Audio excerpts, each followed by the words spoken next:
به نام خدا. بینندگان عزیز، سلام و درود بر شما به یکی دیگری از برنامه‌های معلوماتی از چینل یوتیوب آبادی نیوز خوش آمدید. آبادی نیوز معتبرترین منبع اطلاعات روز.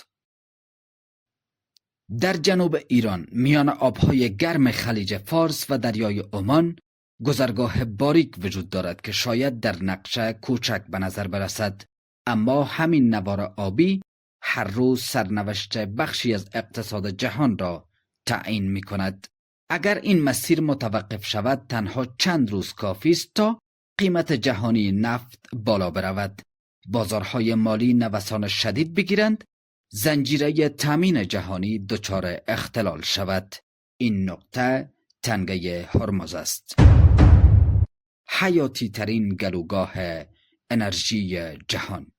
تنگه هرمز خلیج فارس را به دریای عمان و اقیانوس هند متصل می کند. در شمال آن ایران و در جنوب آن عمان قرار دارند. عرض تنگه در باریکترین قسمت حدود 33 کیلومتر است، اما مسیرهای رسمی کشتیرانی بسیار باریکترند، حدود 30 کیلومتر برای هر خط عبور. این یعنی تراکم ترافیکی دریایی بالا. آسیب پذیری در برابر هر گونه تنش یا حادثه. روزانه دهها نفتکش عظیم VLCC از این مسیر عبور می کنند، هر کدام با ظرفیت حدود 2 میلیون بشکه نفت. طبق دادهای بین المللی در سال 2023 حدود 20 تا 21 میلیون بشکه نفت در روز از تنگه هرمز عبور کرده است. این رقم معادل حدود 20% مصرف روزانه نفت جهان، حدود 30% تجارت دریایی نفت جهان. اما موضوع فقط نفت خام نیست. حدود 20% تجارت جهانی LNG گاز طبیعی مایع نیز از این مسیر عبور می کند. کشوری مانند قطر که یکی از بزرگترین صادرکنندگان LNG جهان است، تقریباً تمام صادرات گاز مایع خود را از همین مسیر انجام می دهد.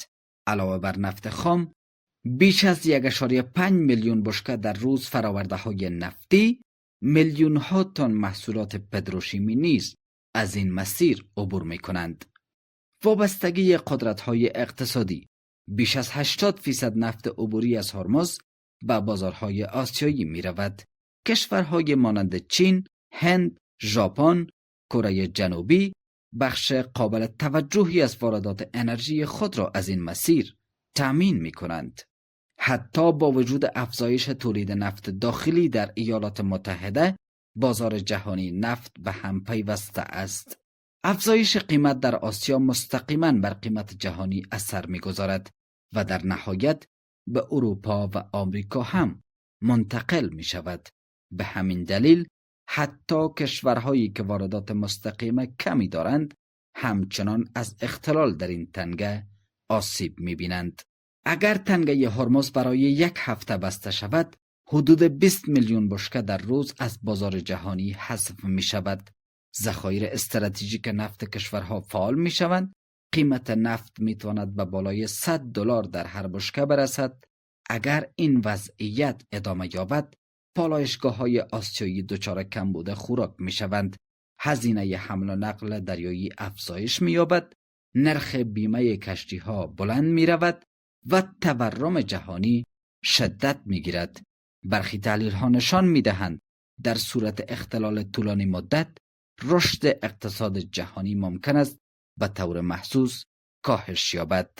برخی کشورهای منطقه خطوط لوله‌ای ایجاد کردند تا وابستگی را کاهش دهند. برای مثال خطوط انتقال نفت عربستان به دریای سرخ، خطوط لوله امارات به بندر فجیره.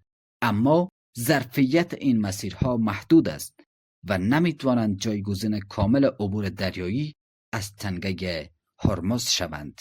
در بهترین حالت این خطوط تنها بخشی از صادرات را پوشش میدهند، نه همه آن را. بنابراین هنوز هیچ جایگزین کامل برای این گلوگاه وجود ندارد. تنگه هرمز فقط یک مسیر اقتصادی نیست، یک ابزار ژئوپلیتیکی است.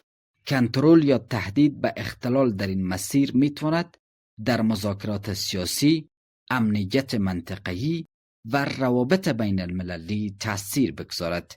به همین دلیل حضور نظامی در منطقه بالاست. نظارت دریایی دائمی وجود دارد. هر تنش کوچک بازتاب جهانی پیدا می کند. در واقع امنیت این تنگه برابر است با امنیت بخشی از اقتصاد جهان. آینده انرژی و نقش هرمز. با رشد انرژی های تجدیدپذیر، سهم نفت در سبد انرژی جهان ممکن است کاهش یابد، اما در افق 10 تا 20 سال آینده نفت و گاز همچنان بخش عمده‌ای از تامین انرژی جهان را تشکیل خواهند داد. تا زمانی که وابستگی به سوختهای فسیلی ادامه دارد، تنگه هرمز همچنان یکی از مهمترین نقاط استراتژیک جهان باقی خواهد ماند. اهمیت حیاتی تنگه هرمز بر 3 پایه استوار است. 1. حجم عظیم انرژی عبوری. 2. وابستگی اقتصادهای بزرگ جهان. 3. نبود جایگزین کامل. این تنگه کوچک نقش بزرگی در ثبات اقتصادی و سیاسی جهان دارد، در جهانی که انرژی هنوز شریان حیاتی اقتصاد است. تنگه هرمز همان دریچه است که این شریان از آن عبور می کند.